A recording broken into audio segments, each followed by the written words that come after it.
অনেক ভাই বোন অনেক সময় জানতে চায় যে রোজার নিয়তটা কিভাবে করব। আসলে আপনারা আল্লাহ সন্তুষ্টির জন্য যখন চেহারি খাচ্ছেন তখনই আপনাদের নিয়ত হয়ে গেছে। আপনি চেহারি যে খাচ্ছেন এতেই আপনার নিয়ত হয়ে যাচ্ছে যে আপনি রোজা রাখবেন। তারপরেও আপনি আল্লাহ তোমার সন্তুষ্টির জন্য আজকের দিনটা রোজা রাখলাম, তুমি আমাকে সহি সালামতে রোজাটা রাখার মতো তৌফিক দিও এবং তুমি রাজি খুশি হও, এতটুকু বাংলায় বলতে পারেন। এরপরে আরো আছে নাওয়াইতু আন আসুমা গাদাম মিন শাহরি, এই যে দোয়াটা আছে, হ্যাঁ আসলে এগুলো কিছুই লাগে না। আপনি যখন চেহারি খাইলেন তখনই কিন্তু আপনার রোজার নিয়ত হয়ে গেল, এটাই যথেষ্ট। তারপরেও যদি আপনি বলতে চান বাড়তি, তাহলে বাংলায় নিয়ত করে নিবেন যে আল্লাহ আমি তোমাকে সন্তুষ্টি করার জন্য চেহারি খেলাম, সারাদিন যেন সুন্দরভাবে তোমাকে রাজি খুশি করে রোজার হক আদায় করে রোজাটা থাকতে পারি, আল্লাহ তুমি কবুল করে নিও, আমিন। এতটুকু বলে নিবেন, এতটুকু বললে হয়ে যাবে। তবে রোজার নিয়ত এভাবে করে নিবেন। দ্বিতীয়ত হচ্ছে অনেক ভাই ভোর রাত্রে সেহরি খাইতে পারে না, হুট করে ঘুমাইছেন, এমত অবস্থায় দেখা যাচ্ছে যে উঠে দেখেন যে ফজরের আজান হয়ে গেছে। তো যদি আজান হয়ে যায় সেক্ষেত্রে আপনারা সেহরি খাওয়ার কোনো দরকার নেই।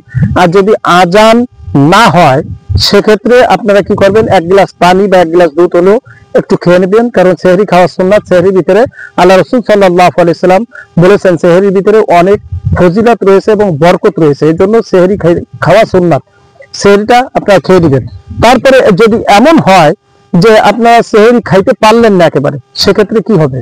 সেক্ষেত্রে কোনো সমস্যা নেই, আপনি শুধু রোজার নিয়ত করে ফেলবেন, আপনি না খেয়েও রোজা থাকতে পারবেন, কোনো সমস্যা নাই। অনেকে বলতে পারেন যে আমি সেহরি খাইনি, তাহলে আমার রোজা হবে না, রোজা আজকে সেহরি খাইতে পারি না এই জন্য রোজা রাখি না।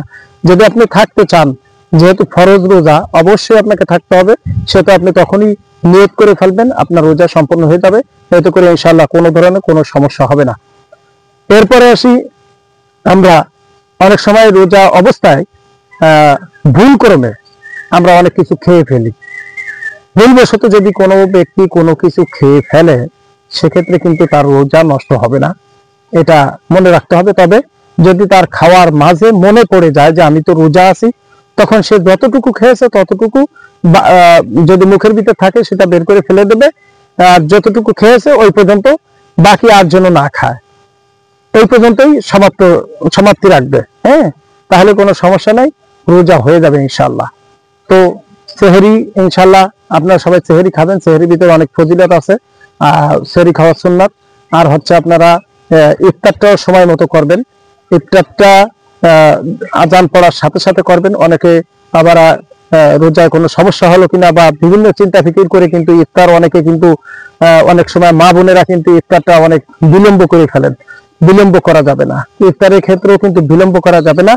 হ্যাঁ, যখনই সময় হবে তখনই আপনাকে ইফতার করতে হবে, সময় মতো ইফতার করবেন। আবার অনেকের আর একটা ছোট্ট একটা প্রশ্ন থাকে, অনেকে বলে যে ভোর রাত্রে আজানের শেষ পর্যন্ত খাওয়া যায়, এটা কিন্তু ভুলেও করবেন না। আজানের আগেই আপনারা সেহরি খেয়ে শেষ করবেন। হ্যাঁ, আজানের আগেই সেহরি খেয়ে শেষ করবে। আল্লাহ রাসূল সাল্লাল্লাহু আলাইহি সাল্লাম আজানের এতটুকু আগ মুহূর্তে খেতেন যেন সেহরি খাওয়ার পরে 40 আয়াত কোরআন পড়া যেত, এতটুকু সময় থাকতো। অর্থাৎ সর্বোচ্চ 5-7 মিনিট আগে সময় থাকতেই আল্লাহ রাসূল সাল্লাল্লাহু আলাইহি সাল্লাম কিন্তু সেহরি শেষ করতেন।